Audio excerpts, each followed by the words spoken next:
Hi there, listener. Welcome in. This is Strange Stories from Odd Folks with an X. This episode is entitled 3:05 a.m. A Ghostly Tale by Lee Hulme. Content warnings for this episode are ghostly happenings and swearing. Please remember to take good care of yourself. And with that, why don't we begin? There was a faint flicker, not much more than a blur, lasting only 1/10 of a second, and the corner of the rug at the foot of the stairs leading up from the hallway flipped up and folded over itself by 3 inches. It was 3:05 a.m. It was moving day, and Trixie bolted around the house, directing the movers. She'd been going since 7 a.m. when she'd met the cute estate agent to get the keys. Erica had brought 2 cups of coffee and waited with her in the house, listening to the radiators ping as they slowly began to heat the place for the first time in a while. They somehow wound up swapping stories of terrible exes, Trixie bowing down to Erica's tale of the lady who, in her awkward attempts to validate Erica's transness, used to feel her newly budding breasts every few days and pronounce them bigger. If she was right every time, I swear I'd never be able to stand upright now, Erica finished. Trixie, laughing till she cried, handed her an imaginary crown, and Erica cheered quietly. Shortly after, the moving van had arrived, and now the house was in something that almost approached organized chaos.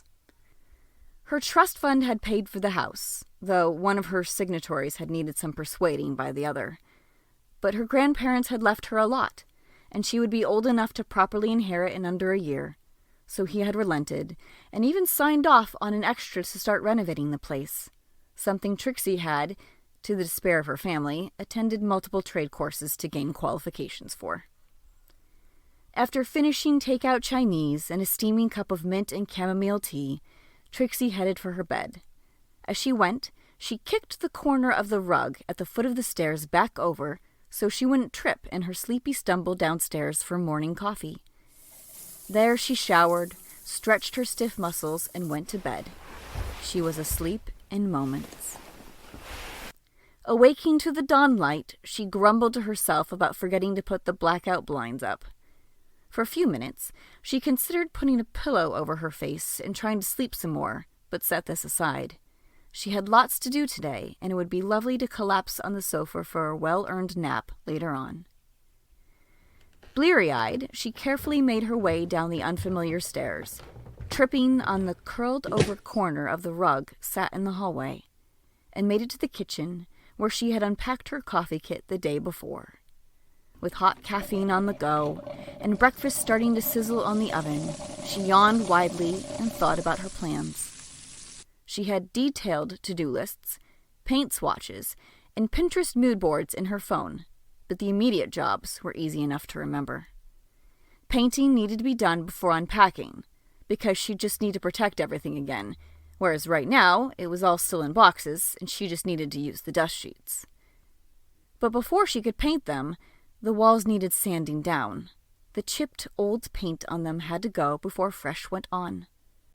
So, first order of the day was a trip to the DIY store to buy paint and some spare sanding pads for the sander. She'd need plenty of those before she was done. On her return, Trixie began to tackle the living room with enthusiasm, wearing herself out by the time she was halfway, but finishing anyway thanks to a cocktail of coffee, music, and stubbornness. Too tired to cook by the time she was done, Trixie collapsed on the sofa just as the doorbell rang. She staggered upright, groaning, and found Erica outside, holding up a bag of fish and chips in one hand and 2 bottles of red wine in the other. "Oh, my life, you are the best." Trixie stood back to let her in. "I thought you might be in need of sustenance. No, sit. You look exhausted." Erica rooted around the kitchen until she found the boxes of plates, cutlery, and mugs, and brought them to the sofa, using another box as a table. They ate companionably, sharing the conversation had by new friends already at ease with one another. That night, Trixie collapsed into bed, slightly tipsy, and slept until the morning light woke her again. "Fuck me, I'm getting that fucking blind up today," she grumbled, sliding her feet into her slippers and folding a gown around her. Dreaming of coffee and bacon sandwiches, she made her way downstairs, tripping again on the rug at the bottom. She stopped, carefully flipped the corner flat again, and stared at it for a moment, biting her lip.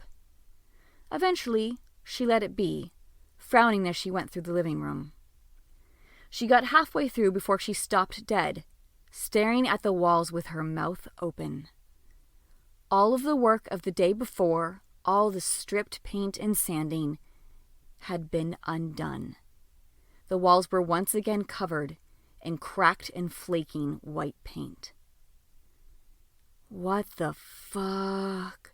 she breathed, turning accusingly back to the rug and the entranceway. It sat how she'd left it, but she scowled at it anyway, remembering that it had been flipped up at the same corner during all 3 viewings of the house, as well as yesterday, and now today. With shaking hands, Trixie pulled her phone from the pocket of her gown and, after hunting for a friend who might not laugh at her, eventually dialed Erica's personal mobile. The call was answered with a yawn. "Trixie? You okay?" No. I'm not hurt, but shit, could you come over? I can't really explain it. Not without sounding insane." Yeah, of course. Give me an hour?" "Hour. Great. Yes. Thanks, Erica." Trixie dropped the phone back into her pocket and went to sit on the stairs. When Erica saw the living room, she was just as astounded as Trixie and had no explanation. As far as she knew, the house had last been owned, for many years, by a widow. The last couple of decades, she had let the place decline due to her health, but according to neighbors, she had remained house-proud, doing her best to keep up the appearance of the garden and front of the house, while the rest failed. "So, maybe she's still here?" Trixie suggested carefully. Erica looked around the living room thoughtfully. "If she is, somehow, then we should find out for sure. And if you're right, then at some point every night, she manages to reset everything you've changed. So we stay up?" Trixie nodded to the rug. "We could watch that." "All right, we have a plan. But we have a day to waste before that, and I have some viewings booked. Do you have somewhere to be until I'm done?" Trixie nodded. "Yeah, I can kill time. Let me know when to meet you back here." Later that night, fortified by naps and a lot of coffee, the two of them sat up. Erica had procured a camera and tripod from someone she worked with, and that had been set up to record the corner of the carpet for whatever it might see. By the time 3 a.m. rolled around, Erica was half dozing against the railing that led up the stairs, and Trixie was dozing on the other side. But both woke at the distant chiming of the town clock and smiled sheepishly at each other as they realized they'd both done the same thing. The minutes ticked by until, at 3:05 a.m., the carpet flickered, blurred, and the corner went from flat on the floor to curled over, without passing through the space in between. Erica shouted in shock. Trixie leapt to her feet, dancing on the carpet and pointing at the corner accusingly. "Ha! Aha! Who the fuck is this? Sorry. Hi, I'm Trixie. Are you the lady that used to live here? Can you talk to me?" Erica's phone crackled to life, and she dropped it in shock as a voice, desert dry and distant, spoke. "My home. Get out. You will ruin it." No, I'm gonna make it better. You must know the place got a little bit, Trixie motioned to Erica for a word. "Run down," Erica offered. "Right, run down. I know you tried really hard, but you couldn't keep it up, and that's all right. But I want to make it nice again. Would you help me? Trixie, wide-eyed, flailed at Erica, who shrugged back. Help? Yeah, like help me choose colors for the walls, that sort of thing. I can make this home beautiful again, if you'll help me. There was silence in the crackling for a moment. Then, I will help. Trixie leapt and punched the air. Awesome! Excellent! Okay, I'll buy like a second phone or something and you can talk to me. Can you see things, like if I showed you some paint swatches? Yes. Brilliant! This is going to be super weird, but good. Oh, will you be like spying on me? No, I do not watch. I can come when you call. Can I call you by name? Yes, Edwina. You are Trixie. Yep. You are young. Yes, but I'm good at renovating, and I don't have loud parties, so you should be able to have peace when you want it. And I'll let you know in advance if anything noisy is going to happen. Thank you. Okay, could you, stop now? Yes. Goodbye, Trixie. Bye, Edwina. For now. Erica was still staring at her phone a few moments later when Trixie dropped back onto the step next to her. Well, fuck me. I guess I have a ghost. Yeah, seems like a nice one at least. A few months later, Trixie threw a housewarming for family and friends. The house almost gleamed with newness. Fresh paint, polished hardwood floor, new kitchen, new bathroom. The garden and the land out back were freshly laid with grass, and a pool had been dug. Edwina had been warned and promised to keep away for the night. Erica had arrived early, ostensibly to help with setting up, but really to check in. She had regularly been part of Trixie's two-person work crew and was delighted to see the place finished. She and Trixie had become good friends.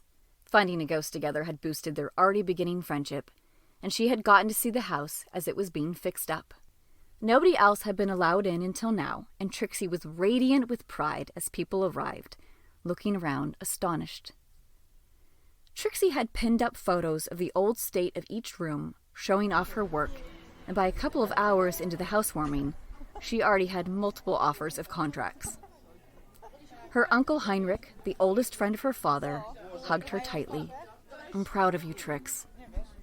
I knew signing off on this was the right thing. James, the family attorney, was less effusive, but even he was forced to agree that her investment had been sound. Also, his firm was redecorating some offices, and if she'd like to make a bid, he'd back it. Trixie spent the evening on a cloud. She had worked hard, and it had paid off in more ways than one. Edwina had turned out to be quite the chatterbox, keeping her company as she worked around the house. She'd been a paranormal researcher in her younger days, with her then-husband, studying how souls clung on after death. She admitted to trying it herself, clinging to this house, and how surprised she'd been when it actually worked. Days after the party, she crackled the spare phone Trixie kept for her, and asked if she could talk to her and Erica, who she'd also become friends with. With both of them there, Edwina spoke. I think I'd like to go now. My house is beautiful again, and telling you all about my husband, well, I miss him. I'd like to go and see if I can find him. Trixie nodded. I wondered if you were getting ready for this. You've been telling me how well I've done, how good a pair of hands this house is in. Are you sure, Edwina? Erica fished a tissue from the box on the coffee table and dabbed at her eyes, passing one over to Trixie, who was also crying silently. I wanted to thank you both. You made friends with an old, dead woman, and you let me help you make this house yours. I wish the best to you both. Maybe if things work out the way they should, one day, a long time from now, you'll come and find me, just to say hello. I will, said Trixie hoarsely. Me too, Erica said through the lump in her throat. Goodbye, my dears. Have the wonderful lives you deserve. Edwina's voice was cracked, crying the only way she could. But the crackles died out, leaving only silence behind them. Trixie fell into Erica's arms, and they held each other and cried until there were no more tears to cry.